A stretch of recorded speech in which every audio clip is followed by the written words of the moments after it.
at it. And then we turn around and we, split an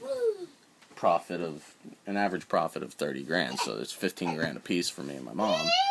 I wish we could have got the one that we looked at today, but I didn't realize it was a foreclosed home, and you have to pay cash for those.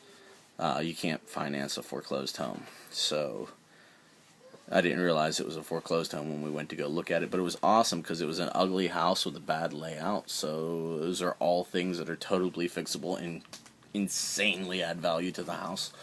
But the house was listed at $29,900, and they just dropped it. That was the dropped price. Oh, that was the dropped price? That's what she kept saying. See, when I looked on it online, it was $29,900, but she made it sound like they just dropped it within the week. Well, they may have just dropped it, but when you found it, it was... When I found it, it was $29,900. I know, that's what I'm saying. They may have dropped it right before you found it. That yeah, that's true. So it wasn't just dropped, it was dropped like a month ago.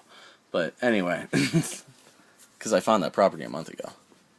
But anyway, she said they'd take $22 for it. Yeah, she said they would take $22 for it. The medial price of houses in Monessen is 80 grand. So you buy it for 22. She said most of the houses on that street were going for 100. Yeah, it was in a really nice part of Monessen. Most of the houses were like $100 to $125. But I mean, they were bigger houses too. So, yeah, $100 to $125,000. So, anyway, most of the medial prices the medial price for houses in Monessen by itself is 80 grand. So even to bring that house up to the medial price, you would have invested 18,000 into it roughly. So your total is like 40,000, and you turn around and sell it for 80,000. That's already double your money, like a $40,000 profit, which is ridiculous.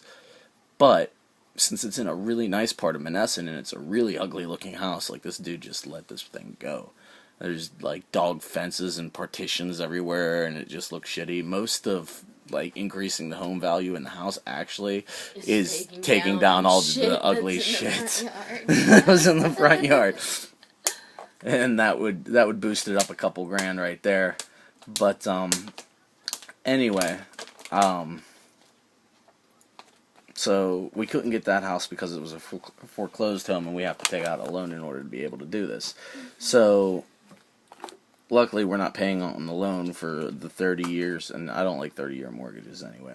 I like 15-year mortgages or less. If you could get a 10-year mortgage, it's actually the best thing you could go with. But anyway, depends. On Joey, you could get a VA loan because you're a veteran. Those have awesome interest rates. If you already have a house, you could... I'm not going through the different types of loans. Anyway, ginger brandy. Anyway, so... Where are we?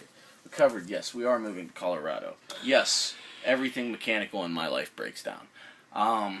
Including the lawnmower, which has not lasted a full yard cutting this season. Flipping houses. I could get a new job, which next Friday I have an interview in Fairmont, West Virginia. It's going to suck driving there, but the position pays 60 grand. So the lady on the phone today is funny because it's a management position. The lady for a bank. I don't know why they called me, but they said my resume is immaculate and that it looks like I have the type of experience in customer service that they're looking for. So that might be it, because I don't know if I've ever talked about my work life with you guys before or not. It's not something I usually bring up, but I'm a 5-time Homer Award winner with Home Depot, which means that I've provided excellent customer service. In order to get a Homer Award, you have to have 3 customers fill out this thing called the Voice of the Customer. Now, it's hard enough to get somebody to fill out a voice of the customer alert if they're not pissed off, because people are like, they just throw it in the trash. But if they're pissed off, they want to let Home Depot know about it because they might get free shit. But anyway, whenever I was at Home Depot, if you had 3 VOCs, voice of the customer, reports positive within a month's time period about you, you would get a Homer Award. And I've got 5 of them. So that means it's happened 15 times. There are people that go their entire careers there and don't get 1. But, yeah, 5-time Homer Award winner. Let's see, what else was I? I was the only part-time associate to ever win the Juiced Award, which is if your company is the best in the district for that year, they get what's called a Juiced Award, where not company, if your store, if your store receives the Juiced Award, all the employees vote on 15 employees. Like, everybody writes down, like, the employee that they think should get it, and the top 15 employees with the most votes, or the 15 employees with the most votes, get a $500 bonus. I was the only part-timer ever to win that, because I busted my ass at Home Depot. But anyway, so this bank called me up today, said that they're looking for a entry-level management position. They pay 40 to 60 grand a year. So the lady on the phone, she was talking to me, she goes, yeah, I'm looking at your resume and you have all these, excellent customer service awards and stuff like that. And we think that you would be, good for this position. Because you have project management experience. And I was like, oh, awesome. So I was like, where are you located? She goes, Fairmont, West Virginia. I was like, oh, that's like an hour and 10 minutes away. She goes, oh my God, I didn't realize you were in Fayette City. That's all the way up there. Wow. She goes, I'm sorry. I was like, well, tell me about the position. So she tells me about it. And she goes, it pays 40 to 60K a year. And I was like, okay. I'll tell you what, I was like, right now I drive 200 miles a day for work. If you are willing to pay me 60 grand a year, I will drive to Fairmont, West Virginia every day. I will have no problem. I'll do it with a smile on my face because I'll be making twice the money and traveling half the distance. But, well, comparable distance. But I'll be making twice the money, which is good enough for me. So anyway, if I get that job, that'll be cool. It's not a comparable distance. You do not drive 1 hour every day. Even if you only have like 2 stops, you drive way more than that. Yeah, well, it's true. It'll be close to, well, maybe, depends on what day. But I'm talking like distance-wise, to and from Fairmont each day. That would add up. It doesn't matter. It's cool. You're probably right. Okay, you're definitely right. See, I am easy. Anyway,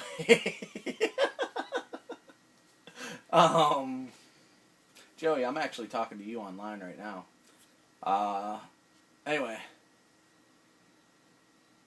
would you, oh, wow, I'm glad you're a lawyer. If you get it. It says it. If you get a better job, I'm guessing it would be... I'm guessing it would be paid of sooner. You get a better job, I'm guessing it be paid... Wait. I'm guessing it would be paid... Oh, paid off sooner. Paid of sooner is what he put. He meant to say paid off. I thought your bankruptcy took care of the student loans. No. Please see video.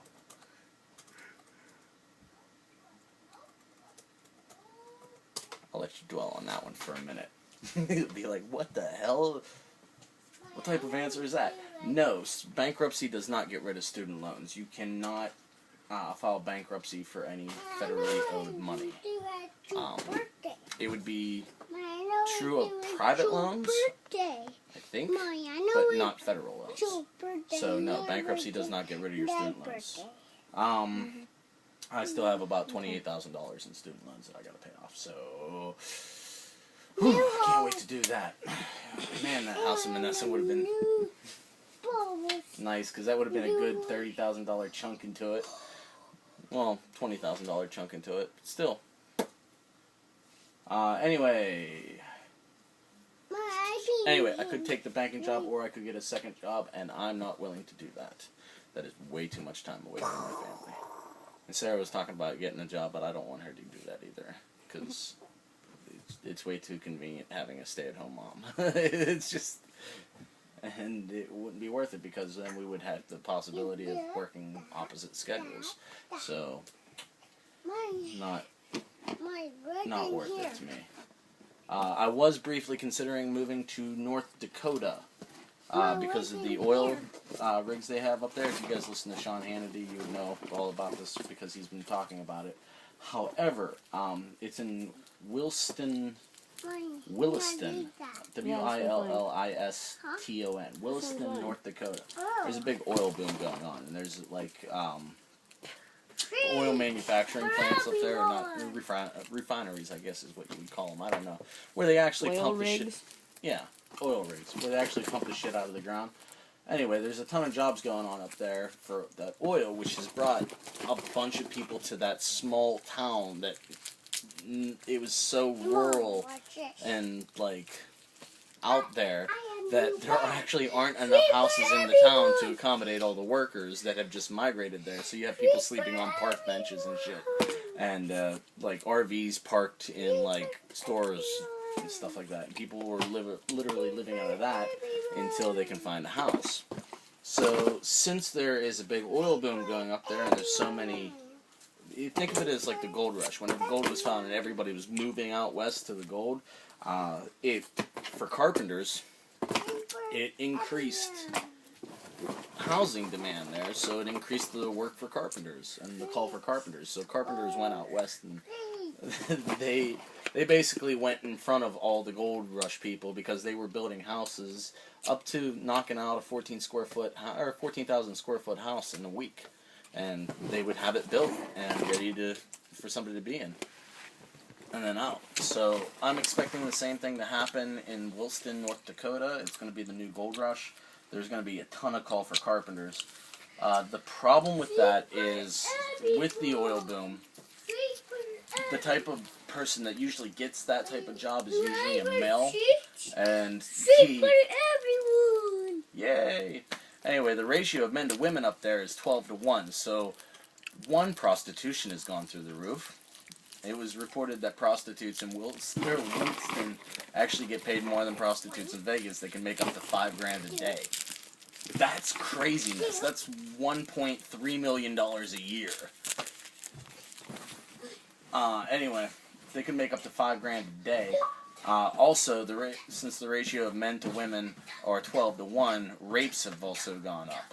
So, we're not going to North Dakota, because no amount of money is worth moving my family into a rape-prone area. Like, I'm not doing that. I told him I'll just get a gun, but he didn't like that idea either. Yeah, yummy. The ratio of men to women is 12-1. She would have to be able to fire 12 bullets as quickly as an average woman could fire one. That's the way I'm justifying that. But that's what I'm justifying.